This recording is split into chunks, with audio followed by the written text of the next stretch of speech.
What are your thoughts on immigration, and in particular, illegal immigration? A lot of Western countries are thinking and now rethinking the who's, the where's, the how's, everything that has to do with immigration in their country.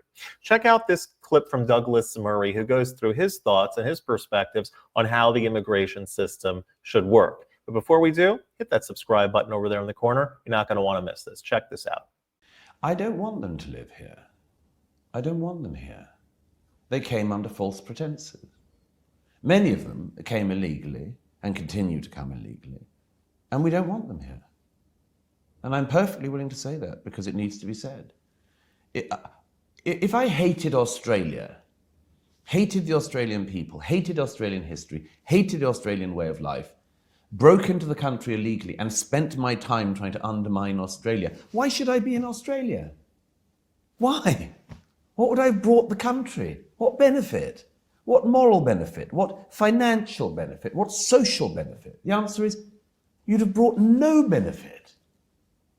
So why just hope that those people are not in large enough numbers and keep your fingers crossed and put it off for another day? I think we have to start saying very clearly, if you don't like it here, go. And if you don't like it here and you intend to make it worse, we will make you go.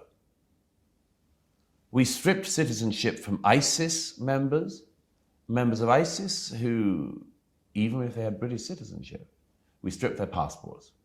We need to start doing the same thing with Hamas. We have Hamas leaders in the UK, Hamas members in the UK. I'm calling on the Foreign Secretary, the Home Secretary, the Director of Public Prosecutions, the Attorney General, Prime Minister and others to start doing this, to start taking the passports away and deporting people who support Hamas in the UK. Is there the willpower to listen? Absolutely. Well, I mean, we have a couple of choices clearly at this point. One of them is, and I say this metaphorically for the time being, but it's not that metaphorical. One is to stand up, and the other is to beg on your knees. I don't think that the British public should be on their knees begging, particularly not to people who dislike them. So best to be on your feet. The soul of England, the soul of Britain, is about to be trampled on very, very visibly by people who are gleeful in their trampling. And they have defaced and defiled all of our holy places. And I know that the British soul is awakening and stirring with rage at what these people are doing. These people came into our house. Many of them broke into our house illegally. Many of them were never wanted here. And they have come here. They have betrayed all of our attempts at hospitality. They've spat in our faces, and now they want to trample everything we have underfoot. No. No. We have a crux point, in my view, coming up in the UK on the 11th of November when there is Muslim groups, Palestinian groups, pro-Hamas groups in the UK have announced what they call the Million Man March in this city on Remembrance Day, on Armistice Day, when they will again defile the cenotaph and the statues of our dead and our war leaders. And I believe that the British people will not take this lying down. If someone claimed that they wanted to convert to Judaism, but they also said that they didn't really like Judaism, they wanted sort of the benefits that Judaism has to offer, but they don't like the religion inherently, they don't intend to participate in any of the observances or the traditions, the culture, anything that Judaism has to offer. They don't intend to follow the rules, the laws, the way that Jews are supposed to act and be.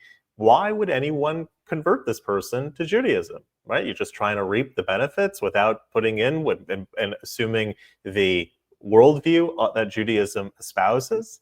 So too, when it comes to Western countries, particularly the United States, why would America want a group of people or an individual that comes in and says that they don't like the United States, or is later discovered that they don't like the United States, they don't like Western values, they don't like what the country stands for, they maybe want to reap the benefits of being here in a free society, but have no intention of abiding by the laws, have no intention of assuming the culture, have no intention of taking on the worldview that the United States espouses. If somebody comes here, it is a privilege to live in the United States. It's a privilege to live in Western culture. And as long as you're coming with the intention to become a part of the culture and espouse the same worldview and participate in the tradition and follow the laws and everything that it has to offer, then welcome.